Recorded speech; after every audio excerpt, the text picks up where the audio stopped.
बिस्मिल्लाहिर्रहमानिर्रहीम। अस्सलाम वालेकुम। मुझे उम्मीद है आप सब खैरियत से होंगे। आज के लेक्चर का आगाज करते हैं। हम चैप्टर नंबर 27 पढ़ रहे हैं। इसका नाम है मैन एंड हिज एनवायरनमेंट। आज का जो लेक्चर है इसके टॉपिक है डिफॉरेस्टेशन एंड एफॉरेस्टेशन। डिफॉरेस्टेशन की अगर हम डेफिनेशन की बात करें तो किसी भी एरिया का साफ होना, इसलिए हम अपनी मर्जी के लिए अगर जंगलात जो हैं उन्हें उस जगह से खत्म कर देते हैं लकड़ी हासिल करने के लिए, या फिर उस एरिया में फसलें लगाने के लिए, या फिर ग्रेजिंग एनिमल्स के वहां पे उनकी ग्रेजिंग के लिए, तो ऐसी कंडीशन को डिफॉरेस्टेशन कहा जाता है। यानी किसी जगह से जंगलात को खत्म कर देना अपनी एक्टिविटीज के लिए, इसे डिफॉरेस्टेशन कहा जाता है। अगर हम बात करें डेवलपिंग कंट्रीज की, जैसे कि पाकिस्तान है, तो डेवलपिंग कंट्रीज में क्योंकि पॉपुलेशन कॉन्टिन्यूसली बढ़ती जा रही है, जैसे पाकिस्तान में भी यही कंडीशन है कि ह्यूमन पॉपुलेशन कॉन्टिन्यूसली बढ़ती जा रही है। इस पॉपुलेशन के बढ़ने की वजह से जो रिक्वायरमेंट है वो भी इंक्रीज होती जा रही है। वो रिक्वायरमेंट्स फूड की हैं या फिर शेल्टर की हैं, यानी खुराक की या फिर रहने की जगह की। तो जितनी ज़्यादा पॉपुलेशन होगी उतनी ही ज़्यादा फूड की भी रिक्वायरमेंट देखी जाएगी, या रहने की जगह की भी उतनी ही ज़्यादा जो है वो ज़रूरत होगी। तो इन रिक्वायरमेंट्स को पूरा करने के लिए हम ट्रीज जो है वो काटते जा रहे हैं ताकि ज़्यादा से ज़्यादा फसलें लगाई जा सकें।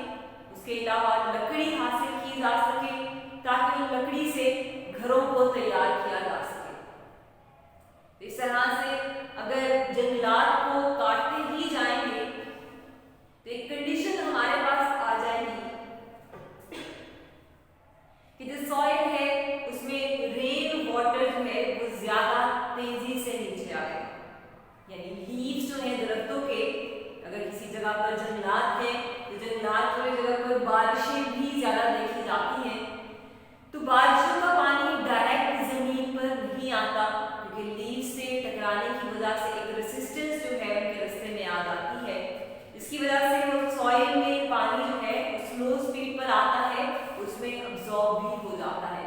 लेकिन अगर दरख्त ही काट दिए जाएंगे तो बारिशों से जो पानी है वो ज्यादा तेजी से जमीन पर आएगा, जिसकी वजह से सॉइल की जो लेयर है ऊपर वाली मिट्टी की, उसमें से जो न्यूट्रिएंट्स हैं वो पानी के साथ साथ बह जाएंगे। इसकी वजह से एक कंडीशन देखी जाती है डिफॉरेस्टेशन की वजह से।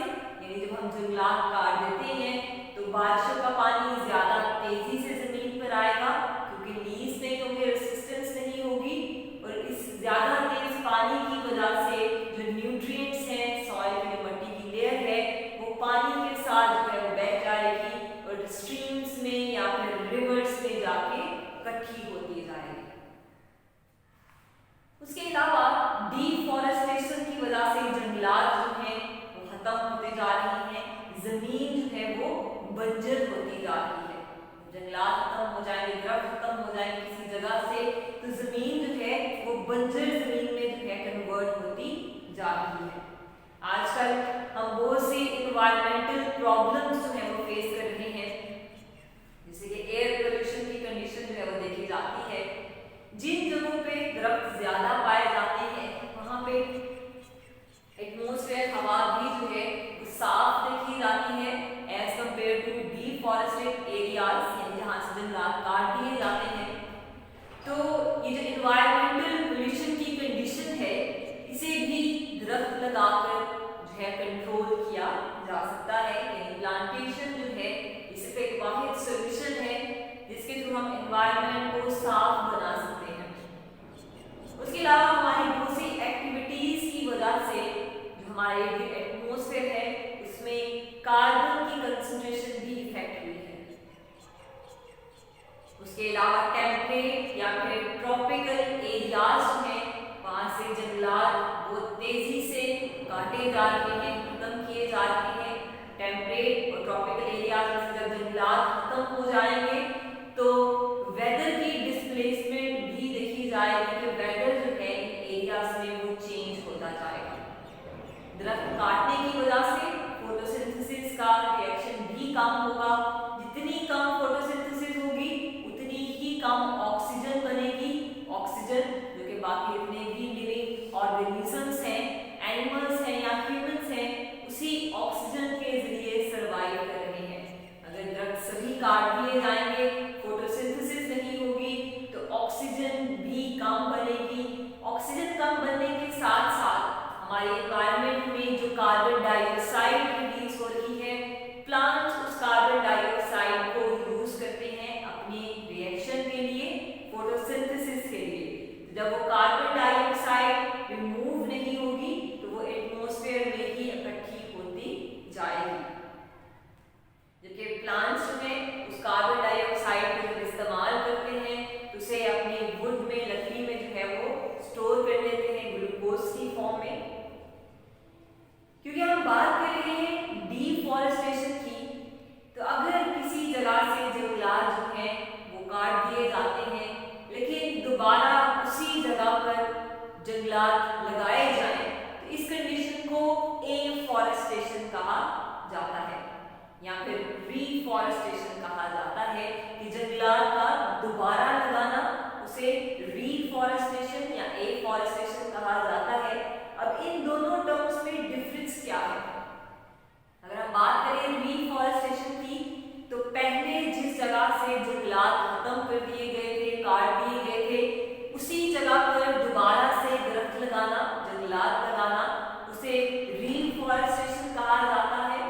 जबकि किसी नई जगह पर जहां पर पहले कोई भी जंगल मौजूद नहीं था, अगर वहां पर जंगलात लगाए जाते हैं तो इसे एफॉरेस्टेशन कहा जाता है। इस तरह से जिस जगह पर पहले से ही जंगल मौजूद हो वहां दोबारा प्लांटेशन ज्यादा आसानी से की जा सकती है एज कम्पेयर टू एफॉरेस्टेशन, यानी किसी नई जगह पे दरख्त लगाना, वहां पे जंगलात जो है वो तैयार करना। अब अगर हम बात करें इंपॉर्टेंस ऑफ फॉरेस्ट की,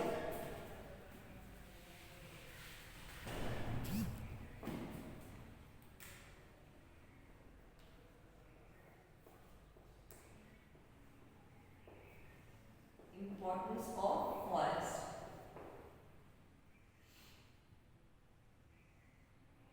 इन जंगलात की अहमियत क्या है?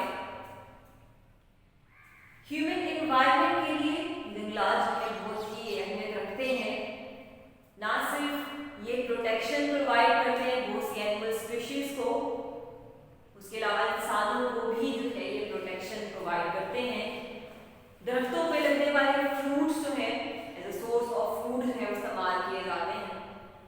वो से फल हैं जो ना सिर्फ इंसान एज अ फूड इस्तेमाल करते हैं, बल्कि बहुत से एनिमल स्पीशीज भी जो हैं उसे अपना फूड जो है वो हासिल करते हैं।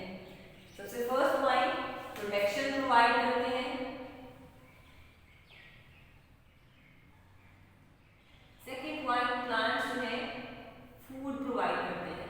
ठीक है, तो फॉरेस्ट जो है वो से फ्रूट्स जो है वो हासिल किए जाते हैं। उसके अलावा थर्ड पॉइंट है फॉरेस्ट जो है ये वाटर के फ्लो को भी रेगुलेट करते हैं।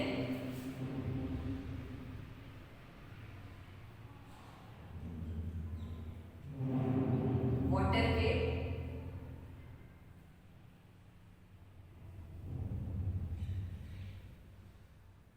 फ्लो को भी रेगुलेट करते हैं। किस तरह से रेगुलेट करते हैं, जिसमें मैंने पहले की बात की, बारिशें होती है, अगर डायरेक्ट पानी जमीन पर आएगा तो वो ज्यादा तेजी से आएगा, जिसकी वजह से सॉइल की जो अपर लेयर है जिसमें न्यूट्रिएंट्स वगैरह पाए जाते हैं, वो सारी मिट्टी की लेयर बारिश के पानी के साथ जो है वो बह जाएगी और स्ट्रीम्स में या फिर रिवर्स में जो है वो इकट्ठी होती जाएगी।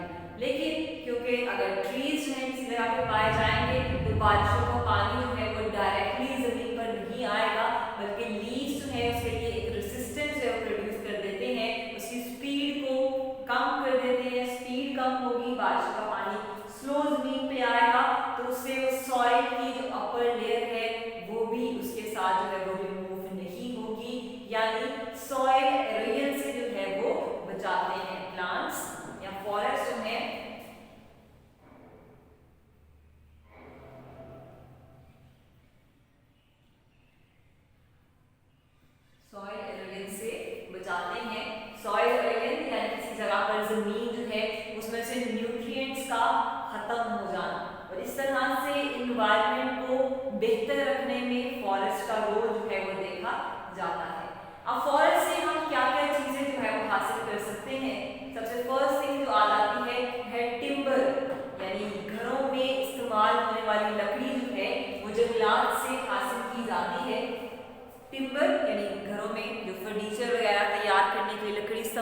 जाती है वो जंगलात से हासिल की जाती है। उसके अलावा फायरवुड यानी जलाने के लिए भी जो हम लकड़ी है वो भी जंगलात से हासिल कर सकते हैं। मेडिसिन्स, बहुत से ऐसे प्लांट्स हैं, ट्रीज़ हैं जिनसे हर्बल मेडिसिन जो है वो तैयार की जाती है। उसके अलावा हनी है या फिर वैक्स है, ये भी जंगलात से हासिल किया जाता है। और बहुत से दूसरे प्रोडक्ट्स हैं जो कि इम्पोर्टेंस रखते हैं, जो कि फॉरेस्ट से जो है हम हासिल करते हैं। अब अगर हम बात करें ऐसे एरियाज़ की जहाँ पे बारिशें ज़्यादा होती हैं, एवरेज जिसकी 20 इंचेस जो है वो कहा जाता है, वहाँ पे ट्रीज़ की ग्रोथ जो है वो ज़्यादा बेहतर जो है वो देखी जाती है। और ट्रीज़ को इन्वायरमेंटल बफर्स भी कहा जाता है, इन्वायरमेंटल बफर भी कहा जाता है।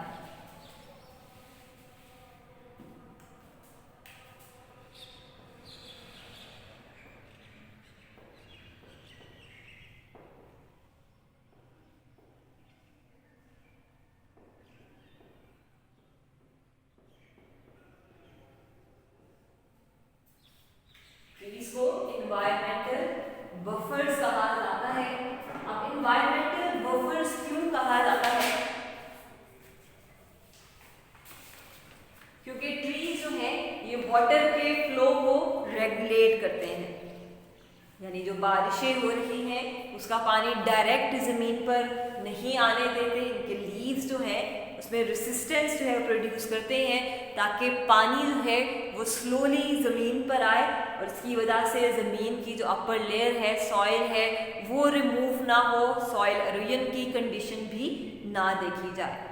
क्योंकि इसकी वजह से एक फर्दर इफेक्ट ये भी आ जाता है कि अगर सॉइल की अपर लेयर बारिश के पानी के साथ बह जाएगी तो वो बह के स्ट्रीम्स में या फिर रिवर्स में जाएगी, जिसकी वजह से रिवर्स या स्ट्रीम्स में जाके फ्लड्स की कंडीशन जो है वो देखी जाती है। जब मट्टी सारी रिवर के पानी में, दरियाओं में इकट्ठी होती जाएगी, क्योंकि वो उसके नीचे एक लेयर सी बनती जाएगी और पानी जो है उसकी सरफेस जो है वो इंक्रीज करती जाएगी, पानी ऊपर आता जाएगा, जिसकी वजह से फ्लड्स की कंडीशन जो है वो देखी जाती है। और फ्लड्स की वजह से थाउजेंड्स ऑफ स्पीशीज हैं एनिमल्स की या फिर प्लांट्स की जो तबाही हो जाती हैं। जैसे कि एक फ्लड का यहाँ पे बुक पे जो आपकी जिक्र किया गया है, इंडिया और बांग्लादेश में रिसेंट ईयर्स में ऐसी कंडीशन देखी गई कि डिफॉरेस्टेशन की वजह से, जंगलात को काट देने की वजह से ये कंडीशन देखी गई कि वहाँ पे फ्लड्स जो हैं वो आना शुरू हुए। फ्लड्स की वजह से बहुत से एनिमल्स और प्लांट्स जो हैं उनकी भी डेथ जो है वो देखी गई। यानी डिफॉरेस्टेशन से सॉइल जो है उसकी लेयर पानी के साथ जब रिवर्स में या स्ट्रीम्स में गई तो वहाँ पे वाटर का सरफेस एरिया इंक्रीज कर गया और वो पानी जो है वो लैंड पर आ जाता है, जिसकी वजह से हैवी फ्लड्स की कंडीशन जो है वो देखी जाती है। इसी वजह से फॉरेस्ट या फिर ट्रीज को इन्वायरमेंटल बफर्स भी कहा जाता है, जो कि इन्वायरमेंट को एक खास रेंज में मेंटेन रखते हैं, उसकी कंडीशंस को जो है वो मेंटेन रखते हैं। ये थी इम्पोर्टेंस फॉरेस्ट की। आज का जो आपका टॉपिक था डिफॉरेस्टेशन एंड एफॉरेस्टेशन, यानी जंगलात को जो काटा जा रहा है उसे डिफॉरेस्टेशन कहा जाता है। किसी जगह से अपनी एक्टिविटीज़ के लिए या अपने फ़ायदे के लिए जंगलात को काट देना या ट्रीज़ को रिमूव कर देना, इसे डिफॉरेस्टेशन कहा जाता है। लेकिन अगर उसी जगह पर जहाँ से जंगलात रिमूव किए गए हैं, ख़त्म किए गए हैं, उसी जगह पर अगर दोबारा से जंगलात लगा दिए जाए तो इसे रीफॉरेस्टेशन कहा जाता है।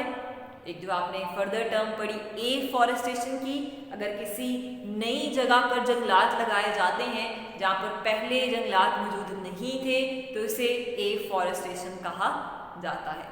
तो यहाँ पर आपका आज का जो लेक्चर है वो कंप्लीट होता है। इंशाल्लाह नेक्स्ट लेक्चर में नेक्स्ट टॉपिक के बारे में हम पढ़ेंगे। तब तक के लिए अल्लाह हाफिज़।